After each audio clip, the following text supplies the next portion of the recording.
Баяндар сумын иргэдийн төлөөлөгчдийн хурлын 2022 оны 12 дугаар сарын 8-ны өдрийн 4-р тогтоолоор суралцагч хот хөтөлбөрийг 2023-аас 2025 онд хэрэгжүүлэхээр баталж 5 зорилтын хүрээнд хэрэгжүүлэн ажиллаж байна.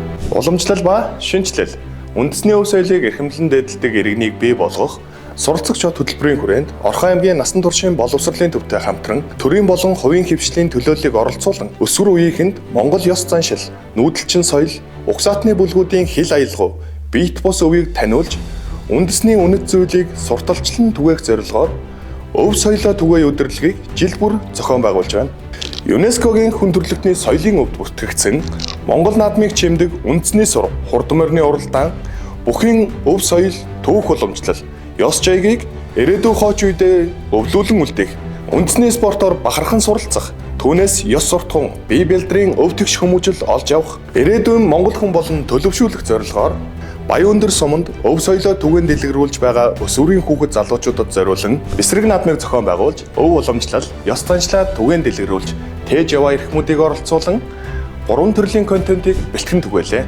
Цэвэр аюулгүй орчинд ажиллаж амьдрах дадал бий болгох зорилтын хүрээнд дэлхийн усны өдрийг тохиолдуулан багш нарын дунд усны зөв хэрэглээ илтгэлийн уралдааныг зохион байгуулж 20 гаруй байгууллагын 8000 гаруй сурагчдад усны зөв хэрэглээний талаарх ойлголтыг хүргүүллээ.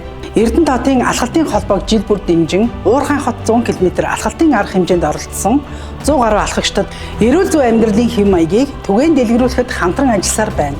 Хөтөлбөрийн хүрээнд 26 багийн анхны тусламжийн багийг чадваржуулах зорилгоор Улаан загалмайн хороотой хамтран бэлэн бай арга хэмжээг жил бүр зохион байгуулсаар байна.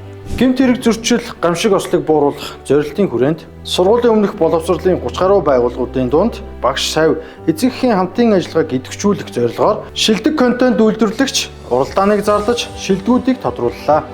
Орхон аймгийн Улаан загалмайн хороотой хамтран ерөнхий боловсролын сургуулийн сурагчид багш нарын дунд гамшигт бэлэн байх анхны тусламжийн сургалт мэдлэг мэдээлэл зөвлөгөө өгч ажиллалаа. Сургууль цэцэрлэгийн ойр орчмын эрсдэл нөхцөл байдлыг бууруулах зорилгоор скул полис үйл ажиллагааг тогтмол дэмжин ерөнхий боловсролын 26 сургууль 30 цэцэрлэгт гэрэл тохиор хантаа зэргийг хүлээлгэн өглөө. Хурлын байгууллагын санаачилсан суралцагч хот хөтөлбөрөөр иргэд үндэсний өв соёл, уламжлалт, зан заншил, их түүхээ мэддэг, эрүүл чирэг, боловсролтой зөв хүн болгон төлөвшүүлэхийг зорион ажиллаж байна.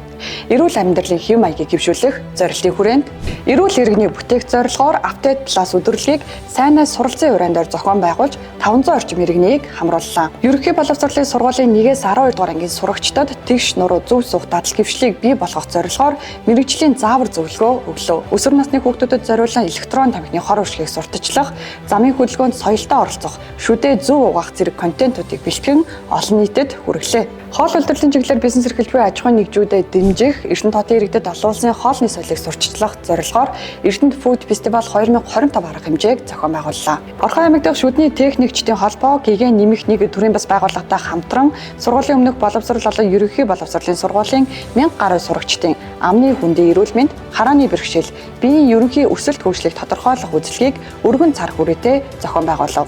Бүжгийн спортод хайртай, бүжгийн спортоор хичээлдэг өсвөр залуучуудыг дэмжих зорилгоор Орхон баал 2025 тэмцээнийг зохион байгууллаа. Ерөнхий боловсролын сургуулийн сурагчдын дунд зохион байгуулсан сагсан бөмбөгийн сурагчлалыг тэмцээнд оролцож буй 500 хүүхдэд сагсан бөмбөг өмсгөл зэргийг гартууллаа. Суралцагч хот хөтөлбөрийн хамтын ажиллагааны хүрээнд боловсролын яам, ЮНЕСКОгийн хүний нөөцийг чадваржуулах, бусад орнуудын сайн туршлагын судлах уулзалтанд Баяндар сумын иргэдийн төлөөлөгчдийн хурлын байгууллага орон нутгийн удирдлагууд амжилттай оролцлоо. HWPL Инх тайвны олон улсын байгууллага Баяндар сумын иргэдийн төлөөлөгчдийн хурлын байгууллагатай хамтран ажиллах боломжийн талаар санал солилцож, санамж бичиг байгуулж 600 хайлаас мод тарьж ногоон төглийг байгууллаа. Баяндар сумын төрийн албаагчдыг дэмжих, суралцах боломжоор хангах зорилгоор Улаанбаатар эзэм сургуультай санамж бичиг байгууллаа. Суралцахад суурилсан хувь хүний хөгжлөөрөө мандаалагч хүмүүнлэг иргэнийг бий болгох 5 дугаар зорилтын хүрээнд ахмад насны нийгмийн оролцоог нэмэгдүүлэх зорилгоор суралцагч ахмадууд бүтээлч оролцоо, Отелло дам, шугамн бүжиг, софт тенс зэрэг олон арга хэмжээг зохион байгуулж 100 гаруй ахмад хамрагдсан байна. Мэргэжил сонголт, боловсролын удирдлагыг олон удаагийн давтамжтайгаар зохион байгуулж, ерөнхий боловсролын сургуулийн ахлах ангийн 500 гаруй сурагч болон 20 гаруй багш хамрагдсан. Баяндар сумын хог хаягдлын менежментийн хөтөлбөр боловсруулах ажлын хүрээнд салбар бүрийн төлөөллийг оролцуулсан уулзалт, сургалт, хэлэлцүүлгүүдийг зохион байгуулж, төр болон хувийн хөвшлийн 20 орчим байгууллагын 100 гаруй төлөөлөлд оролцож, хөтөлбөрийн төслийг бүрэн боловсруулж батлууллаа. Жил бүр уламжлалт болгон шатар сонирхчдын болон хүүхдийн шатарчдын лигийн тэмцээнийг амжилттай зохион байгуулж байна. Дотоодын сурагч багш нарыг чадваржуулах багц хөтөлбөрийг хэрэгжүүлсэн. Хөтөлбөрт салбар бүрийн мандайлал, чадварлаг залуусыг чадваржуулах, нийт 8 удаагийн уулзалт, 16 цагийн багц сургалтаар шинэ арга барил, үр дүнд суурилсан өндөр чадамжтай сурагч багш нарыг бэлтгэв. Орхон аймгийн тоогоочдын холбоо болон залуу тоогоочдын холбоотой хамтран аймгийн аврах тоогооч 2025 тэмцээнийг зохион байгуулж 10 гаруй аж ахуйн нэгж байгууллагын 50 гаруй тоогооч оролцож 7 төрлөөр шилдэгүүдэд тодрууллаа. Эмэгтэй төлөөлөгчдийн санаачлахаар суралцах чад хөтөлбөрийн хүрээнд бизнес загвар сургалтыг зохион байгуулж 150 гаруй бизнес эрхэлж байгаа болон бизнесийн гараагаа эхэлж буй эмэгтэйчүүд оролцлоо.